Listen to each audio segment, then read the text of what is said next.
So here we have the BMW 318i on a 61 plate. I'm going to start off by showing you around the outside of the car, and then we'll hop in and run through some controls on the inside. But from the outside you can see that it's a four-door car with alloy wheels. Let's start off inside the boot and then work our way around the rest of it from there. As we approach the back of the car, you can see we have reversing sensors and plenty of boot space as well. Okay, so we're just going to work our way back round to the front of the car, and then we'll hop in and run through some controls on the inside. But now that we've done a full circle of it, you can see it's in excellent condition the whole way round. Just briefly before we climb in, I think it's well worth seeing the interior from this exterior point of view. There's plenty to run through on the dashboard, so let's hop in and we'll do that now. Okay, now that we're inside the car, we're going to start with the dials. On the right hand side we have the rev counter, and on the left hand side the speedometer and fuel gauge. In the middle you can see the total miles of the car, which are 49,049. You can change the information displayed above that by pressing a button on the end of the indicator stalk for various bits of trip computer and fuel economy information.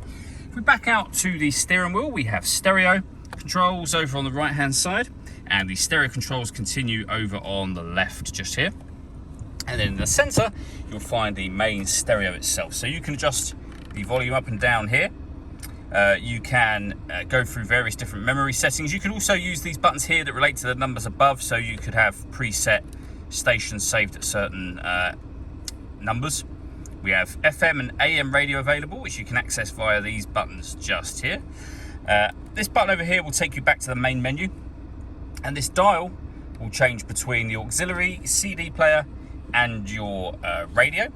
Down the bottom here you can change your bass, treble, balance, fader, etc. by hitting that button, and then using this one to change any of those items you wish to change. We then have dual zone climate control beneath that, so you can adjust the passenger and driver temperature.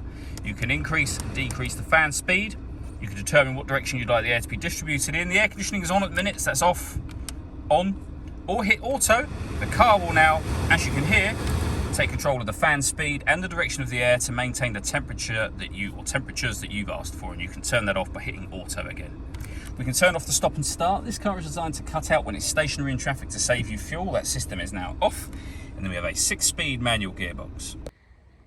All that leaves me to say is thank you for taking the time to watch this video. If you'd like to come and see the car for yourself and have a test drive, please feel free to give us a call here at Surrey Specialist Cars. We'd love to hear from you soon.